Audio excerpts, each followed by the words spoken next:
akabazo twagira tubabaze mwebwe mu bamenyeshamakuru mwarakurikiranye amajambo atari make y'abakuru b'ibihugu batandukanye turiko turavuga ku bijanye n'ibiherutse gushikirizwa n'umukuru w'igihugu Evariste Ndayishimiye kuri Faustin Ndikumana arongoye ishirahamwe Parsem. Wewe nk'umumenyeshamakuru mwakurikiranye amajambo menshi y'abakuru b'ibihugu, ayo majambo mwayakiriye gute?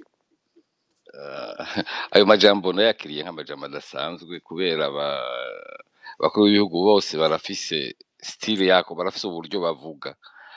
Ufasha abaciye ngaha mu Burundi kuva kera, umwe wese yarafise uko avuga.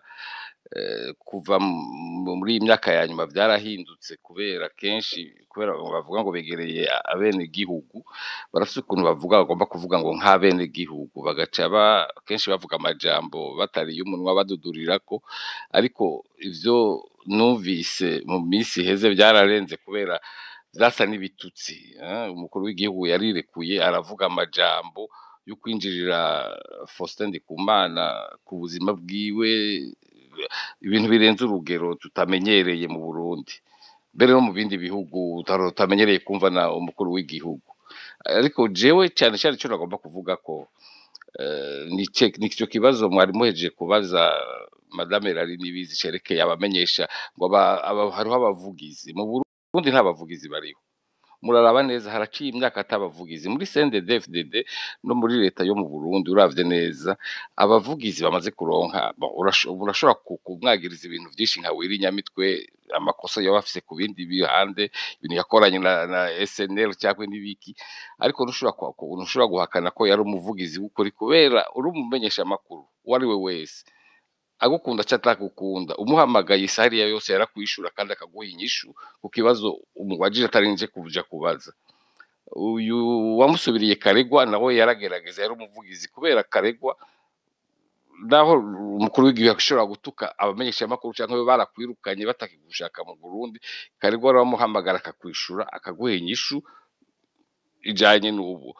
Uyu mudamu yasubiriye uzokumvirize no mu Burundi nta interview nimwe atanga, nta kibazo na kimwe yishura. Umuvugizi w'umutegetsi n'umuntu ashobora kuvuga umwanya uwo ari we wese kugira ngo asigure ico umukuru yagombye kuvuga, kenshi cyangwa agihinyanyure kubera coba casohotse nabi, ibintu vya gutyo.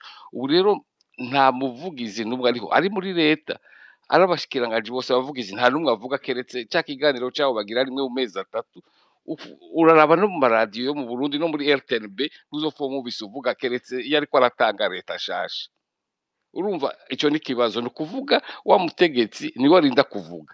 Ingorane ya kabiri abantu bari muri leta, abantu bari muri leta yo mu Burundi baratinya, bamwe mbere niyo umuhamagara ashobora kubona ngo ico kintu ushobora kwivuga ngo kirashobora kumwegera. Umushikiranganje avuga ngo ikintu co mukwegera ari muri domaine yiwe, nabo nyene baratinya. Mu mugambwe, umuvugizi w'umugambwe ntashobora kwishura na rimwe.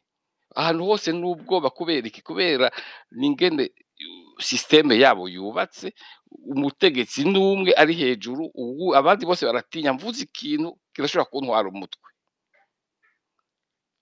Izo zose bikaba ari ingorane. Rero ugaca usanga umukuru ari umukuru w'igihugu, ari umukuru w'umugambwe avuga wenyene, niyo avuze amafuti nawe uzoja kumubonera ngo wihenze cyangwa wagize iki. Oya, urashobora kumviriza umukuru w'umugambwe rimwe aravuga amajambo abantu bagatwenga bakagira iki, ariko nta muntu wo muri entourage aja kumubarira ngo bimeze gutya. President nuko nyene.